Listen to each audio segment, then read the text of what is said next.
Imagina caminar por una ruta comercial del siglo X después de Cristo cargando el equivalente al precio de una casa en monedas de cobre. Miles, decenas de miles, atadas con cuerdas, pesando lo mismo que un hombre adulto, sonando como campanas oxidadas a cada paso.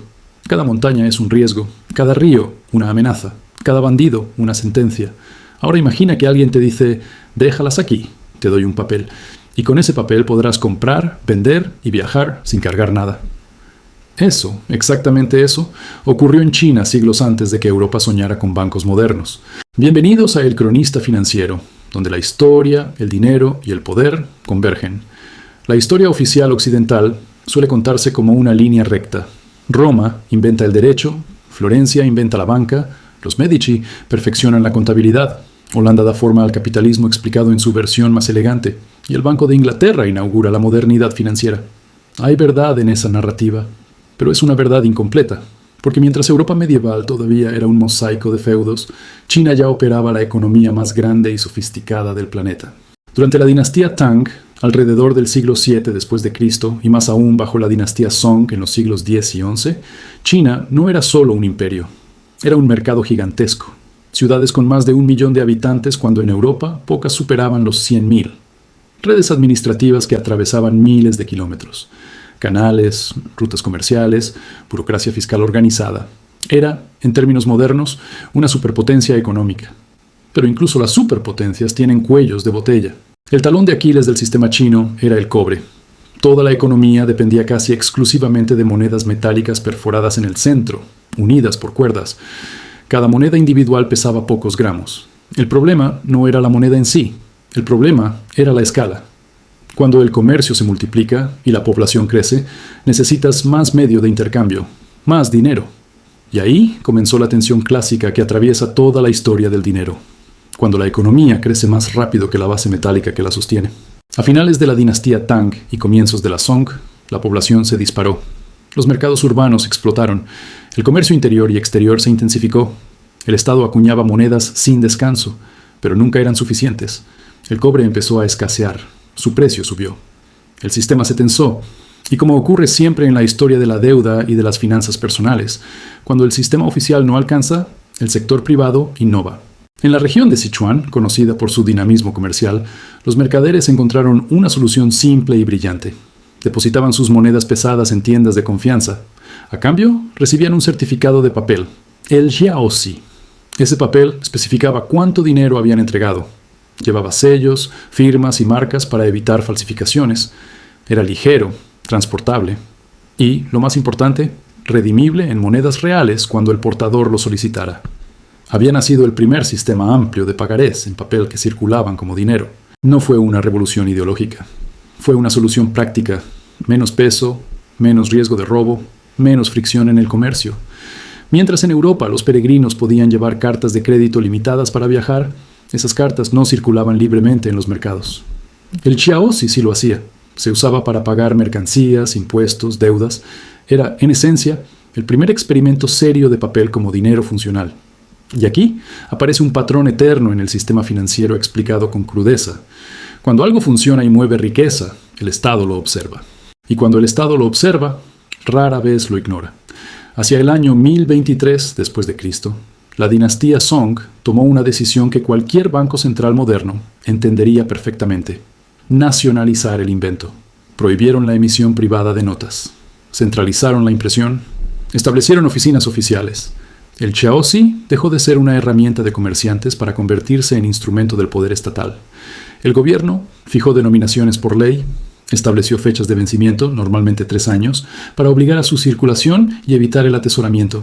Limitó su uso a regiones específicas para controlar fugas de capital y, en teoría, garantizó su convertibilidad en metal. Durante un breve periodo, China creó algo extraordinario: un sistema híbrido, papel respaldado parcialmente por reservas metálicas, emitido por el Estado, integrado en una economía que realmente lo necesitaba. Esto ocurrió 6 siglos antes de que Europa emitiera sus primeros billetes modernos. Mientras en Occidente todavía dominaba el metal, China ya experimentaba con lo que hoy llamamos moneda fiduciaria. Dinero que no vale por el material del que está hecho, sino por la confianza en quien lo emite. Y aquí entra la parte incómoda. El papel tiene una ventaja irresistible para cualquier gobierno: Es barato de producir, mucho más barato que extraer cobre o plata. Y cuando un Estado descubre que puede financiar gastos simplemente imprimiendo, la tentación es monumental. La dinastía Song tenía necesidades militares crecientes, fronteras que defender, burocracia que mantener, proyectos públicos que financiar. El papel aceleraba el comercio y facilitaba la recaudación fiscal. Era eficiencia pura, hasta que dejó de serlo. Primero se emitieron más billetes para cubrir déficits puntuales, luego más para estabilizar mercados, luego más para enfrentar emergencias. Las reservas metálicas comenzaron a adelgazar. Las promesas de redención se volvieron cada vez más frágiles. La inflación apareció lentamente, luego con más fuerza. Hacia finales del siglo XII, el valor real del papel empezó a separarse de su supuesto respaldo. China estaba enfrentando, por primera vez en la historia a gran escala, una crisis de inflación explicada por la expansión monetaria sin disciplina. El gobierno intentó corregir, ajustó límites de impresión, introdujo nuevas series de billetes, como los Kuisi, modificó tasas de conversión. Pero hay algo que todo sistema fiduciario aprende tarde o temprano. Cuando la confianza se fractura, no se recompone con decretos. Sin embargo, la idea sobrevivió, porque funcionaba cuando había disciplina. Y entonces llegó una nueva potencia, los mongoles. En el siglo XIII, Kublai Khan fundó la dinastía Yuan. No solo conquistó territorio, entendió algo esencial sobre dinero y poder. Controlar la tierra es importante. Controlar la moneda es decisivo. En lugar de abolir el papel, lo expandió.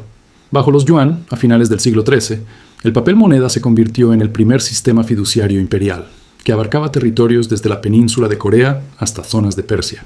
Un experimento gigantesco de moneda basada exclusivamente en autoridad estatal. Marco Polo describió con asombro cómo el emperador tomaba corteza de morera, la sellaba y la declaraba dinero, y la gente la aceptaba como si fuera oro. Para la mentalidad europea del siglo XIII, aquello parecía alquimia, pero en China ya llevaban más de 200 años ensayando esa alquimia financiera. Y de nuevo apareció la tentación. Campañas militares costosas, administración expansiva, gastos crecientes. Imprimir era más fácil que subir impuestos o recortar privilegios. El guión se repitió. Más emisión, más circulación, menos respaldo, más inflación. A mediados del siglo XIV, el sistema colapsó bajo una hiperinflación devastadora. El papel perdió valor aceleradamente. Los precios se dispararon. La confianza se evaporó.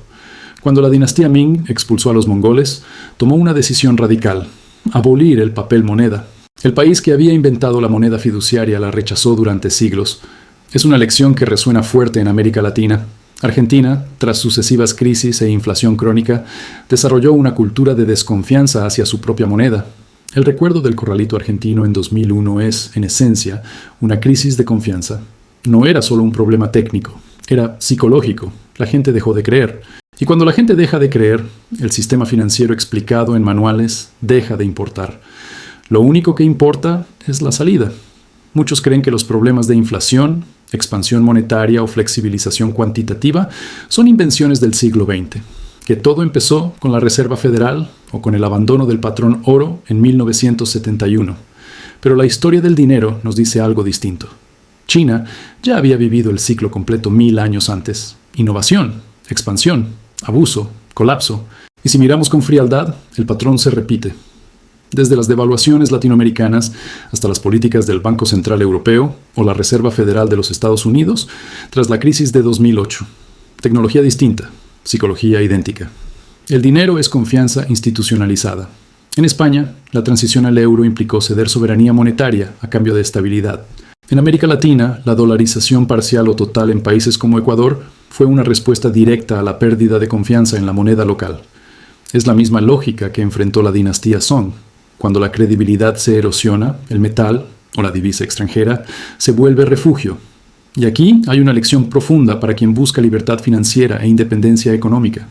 Los sistemas cambian, las monedas cambian, pero el patrón de poder permanece. Innovación crea eficiencia. Eficiencia crea concentración. Concentración crea tentación. Y la tentación erosiona la disciplina. Hoy hablamos de criptomonedas, pagos digitales, monedas digitales de bancos centrales. Experimentos que nacen, otra vez, en el sector privado o en la frontera tecnológica, y obligan a los estados a reaccionar. Es el mismo ciclo que comenzó en Sichuan hace más de 1000 años. Para tus finanzas personales, esto no es teoría abstracta, es planificación patrimonial básica. Entender que el dinero no es un objeto, sino una promesa. y que toda promesa depende de la salud fiscal y política de quien la emite. La independencia financiera no consiste solo en ganar más, consiste en comprender el entorno monetario en el que operas, en diversificar riesgos, en practicar inversión consciente, en no asumir que el papel que hoy compras conservará su poder adquisitivo mañana sin coste alguno.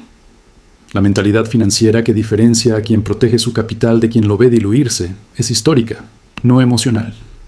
Los imperios más sofisticados del mundo han caído en la trampa de imprimir para resolver problemas estructurales. China lo hizo en el siglo XII, los mongoles lo repitieron en el XIV.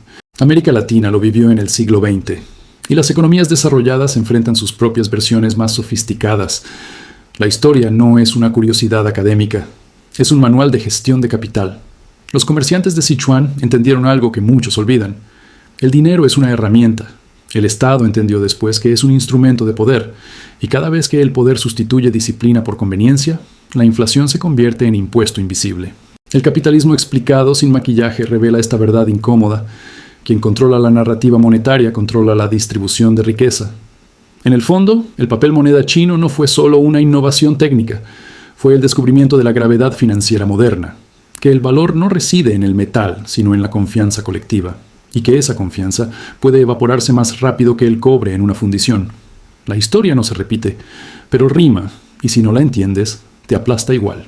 Si esto cambió tu forma de ver el dinero y el poder, suscríbete. La historia tiene las respuestas, y yo te mostraré los lugares donde nadie quiere que mires.